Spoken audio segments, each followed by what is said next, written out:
Olá, somos convidados a discutir, a conversar um pouco sobre a construção da teologia da Trindade, o trinitarismo, né, ou a tríade das três pessoas da Santíssima Trindade.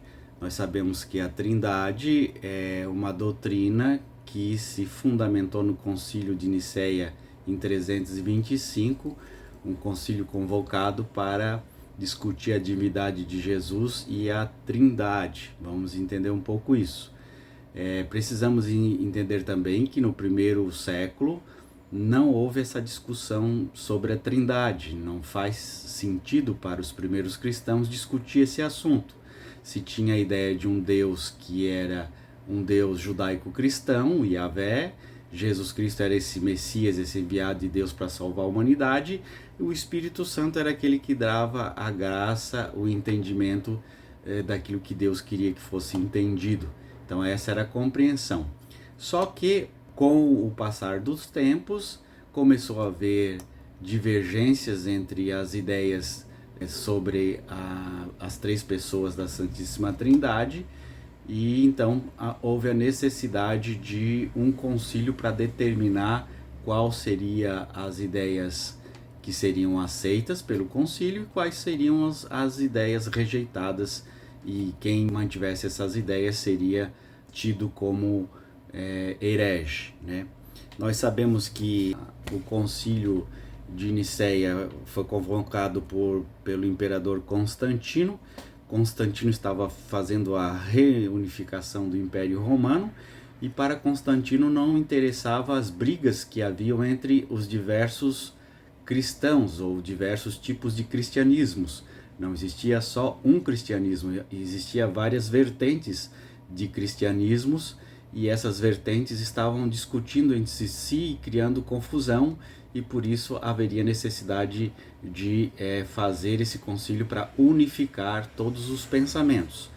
É claro que a igreja também tinha interesse, né, porque ficava chato vários tipos de seguidores de Cristo falando do cristianismo de formas diferentes e não tinha uma unidade, então isso enfraquecia a ideia do cristianismo, do Cristo Salvador e Libertador.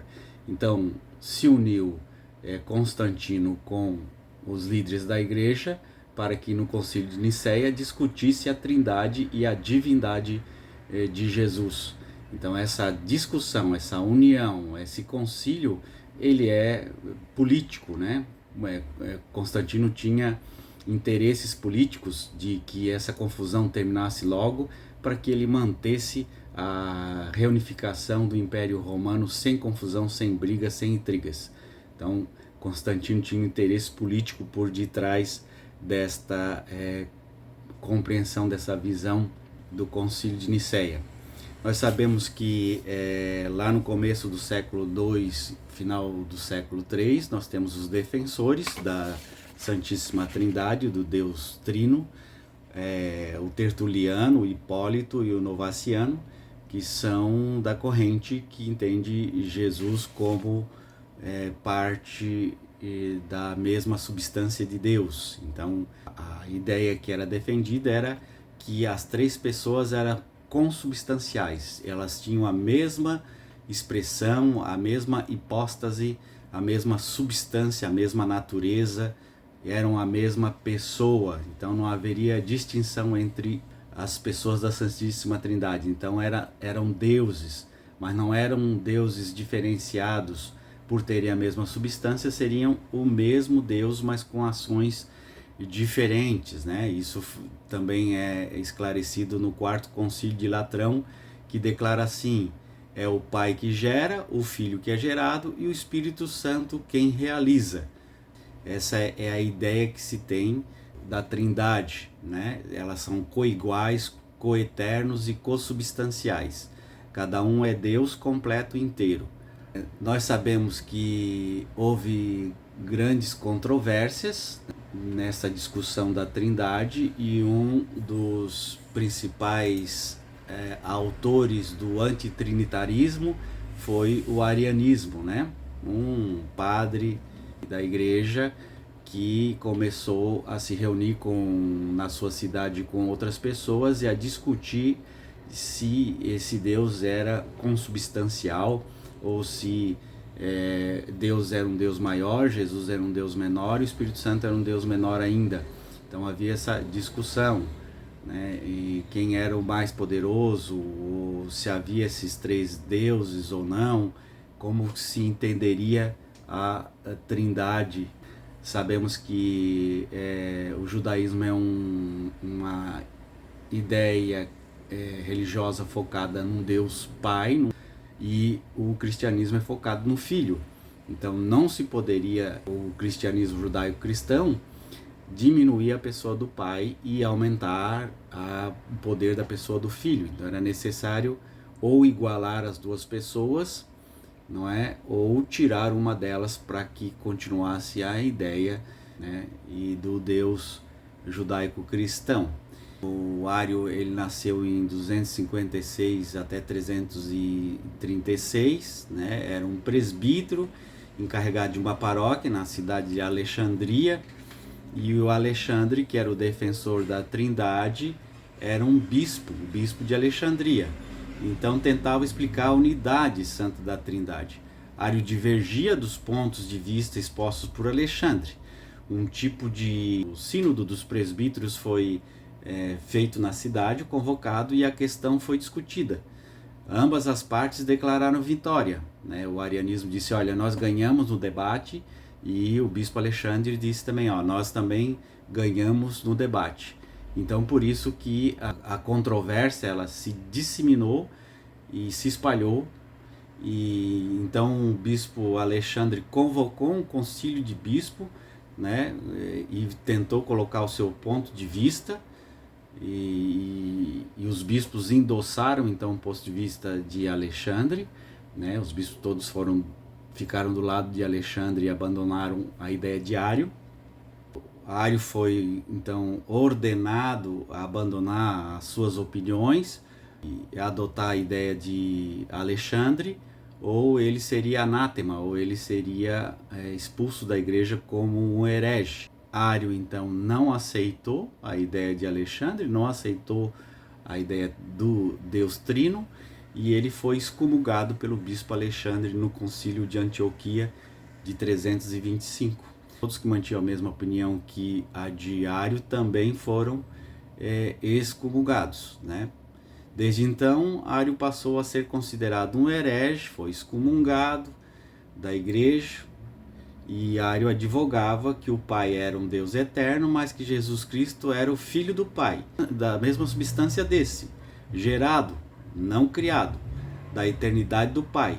Advoga ainda que o Espírito Santo não era uma personalidade distinta e separada do Pai e do Filho que compunha a divindade, mas que tratava da essência de ambos e era partilhada com filhos e filhas de Deus de inúmeras formas, como poder, vento, inspiração, como a personificação de Jesus Cristo ou de Jesus e seu Pai, como fogo, como voz. As possibilidades de materialização e personalização do Espírito Santo, do Pai e do Filho poderiam ser diversas segundo a crença ariana, totalmente fora da ideia do bispo de Alexandria. Os que acreditam na Trindade advogam que esse dogma teve influência pagã aos longos dos anos por meio do sincretismo helenístico, em que a igreja sofreu grande influência na cultura grego-romana, né? Muitos séculos antes da formação da Igreja Católica e da própria comunidade cristã, havia tríades ou trindades, os deuses da antiga Babilônia e da Assíria. Então nós vimos lá na Roma antiga, no Egito, no Iraque, na Babilônia dos caldeus e na Pérsia antiga, haviam as trindades base, normalmente composta do Pai, do Filho e Deus Mãe, né? Então no Egito antigo a trindade era composta por Horus, Ísis e Osíris. Na Grécia era composta por Zeus, Maia e Hermes. E em Roma, Júpiter, Juno e Minerva. e na Índia por Brahma, Vishnu e Shiva. Para que a Igreja Católica pudesse formular essa ideia do dogma da Trindade, ela teve que elaborar uma terminologia própria para ajudar na noção, na compreensão da Trindade, né? Então ela teve uma influência do helenismo e uma mistura de diversas crenças espalhadas, onde o Império Grego alcançou, né? Muito importante entender que houve essa colaboração pagã para a compreensão da Santíssima Trindade. Então a Trindade ela não foi reconhecida no primeiro credo histórico, né? Foi observado pelo professor episcopal de História Eclesiástica James Arthur Miller. Ele fala assim: esta falta de uma doutrina formulada da Trindade reflete o pensamento teológico do segundo século, nas obras de Justino Marte, que escreveu por volta de 150 depois de Cristo. Enfatiza-se a pré-existência do Filho, no entanto, em relação ao Pai, fala-se dele como estando em segundo lugar, né? Então aqui nós podemos ver que na primeira compreensão do credo não se compreendia o Deus trino consubstancial. Aí é claro que se construiu o credo de Nicéia, que é o credo que se segue até hoje, crê em Deus Pai, Pai onipotente, Criador do céu e da terra e de todas as coisas visíveis e invisíveis, em um só Senhor Jesus Cristo, Filho de Deus, nascido do Pai antes de todos os séculos, Deus de Pai, luz da luz, Deus verdadeiro, gerado e não criado, consubstancial com o Pai. Então esse credo é o que se usa até hoje, o credo de Nicéia, que foi construído no Concílio de Nicéia. Importante entender aqui que, com o Concílio de Nicéia, os cristianismos que existiam, eles começaram a desaparecer. Por quê? Porque a igreja cristã ela estava sendo adotada pelo Constantino, e o Constantino apoiou o Concílio de Nicéia. Então todos aqueles que eram contra a ortodoxia que estava sendo montada através do Concílio de Nicéia eram hereges, então eram perseguidos, eram depostos dos seus cargos, então perderam a força e só ficou então o poder da ortodoxia, daqueles que estavam junto com Constantino para construir essa ideia do Deus Trino e acabar com a confusão na cabeça desses senhores. Quer dizer que quem é que está certo, o arianismo ou o bispo de Alexandria? Não sabemos. Sabemos que foi escolhido um credo pela igreja, né? Então a igreja que escolheu. Não tem nada de Espírito Santo que escolheu. Foi um grupo de bispos que se reuniram e escolheram que o credo deveria ser assim e que a Santíssima Trindade deveria ser assim. Quem apoiou? Constantino. Então tinha a força do império para manter essa ideia. E os outros cristianismos então começaram a desaparecer, né? Então o que a gente tem hoje é isso. Não temos a ideia dos outros cristianismos que existiam na época, das outras ideias que se tinha sobre a pessoa de Jesus na época. Então ficou a seguinte ideia trinitária, né? O Pai não foi criado e nem gerado, é o princípio e o fim, o princípio sem princípio da vida, e está em absoluta comunhão com o Filho e com o Espírito Santo. O Filho eterno como Pai e consubstancial, pertence à mesma natureza e à mesma substância a Ele. Não foi criado pelo Pai, mas gerado na eternidade da substância do Pai. Que coisa confusa isso, né, gente? Espírito Santo não foi criado nem gerado. Essa pessoa divina personaliza o amor íntimo e infinito de Deus sobre os homens, segundo a reflexão de Santo Agostinho. Aí nós temos lá alguns textos bíblicos que podem ajudar a entender a Santíssima Trindade segundo o Bispo de Alexandria, que é o Tetagrama, quando se diz lá em Deuteronômio 6, versículo 4, escuta Israel, Yahvé, nosso Deus, é um só Yahvé. Discorre sobre a unidade de Deus, né? Composta por Deus, embora a Santíssima Trindade ganhou força no Concílio de Nicéia e foi aprovado, e os demais cristianismos foram tidos como heréticos, né? E aqueles que não abandonaram as suas crenças, as suas ideias, os seus outros cristianismos foram expulsos da igreja como hereges e tudo mais. Existe críticas à doutrina da Trindade, né?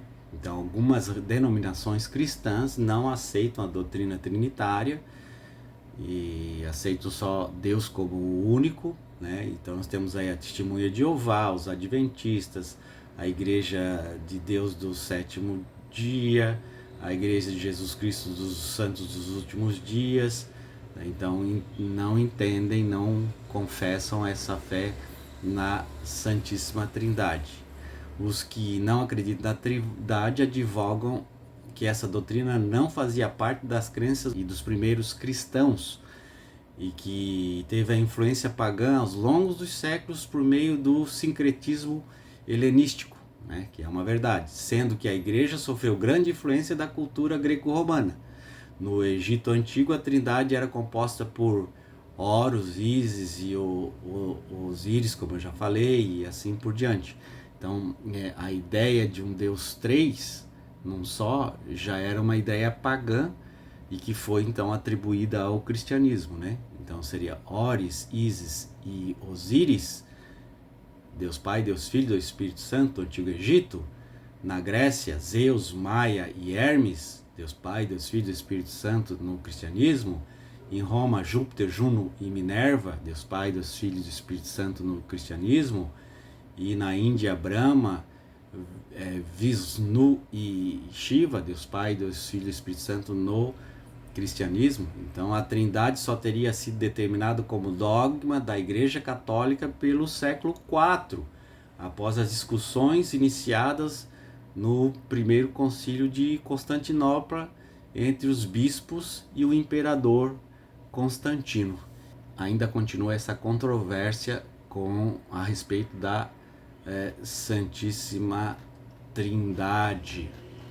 Então é importante a gente entender todas essas questões, compreender que o arianismo tinha muita força, por ele ter muita força, a ideia, o bispo de Alexandria não ser tão forte, convoca esse concílio com o apoio de Constantino, e aí então, com a força do poder, cala a boca daquelas outras ideias que se tinha sobre o cristianismo. Então aí a gente vê que não foi uma coisa tão cristã, tão amiga, tão justa esse debate. Foi um debate aí onde já tinha um vencedor, e o vencedor era aquele que estava do lado do Império Romano, do imperador Constantino. Assim foi construído o dogma da Santíssima Trindade na igreja. Então você percebe que não foi assim o Espírito Santo que desceu e decidiu como é que ia ser a Santíssima Trindade. Não, foi muita briga, muita luta, muita falsidade, muita discussão, muito poder envolvido para se definir essa Santíssima Trindade. O Espírito Santo estava ali? Não sei. Deus estava ali? Barbaridade, não sei. Jesus estava ali? Pelo menos no primeiro século não se discutiu esse assunto. Só no segundo, por interesses, nem foi por necessidade de discussão, por interesses políticos. Então é isso aí. Um grande abraço, tchau.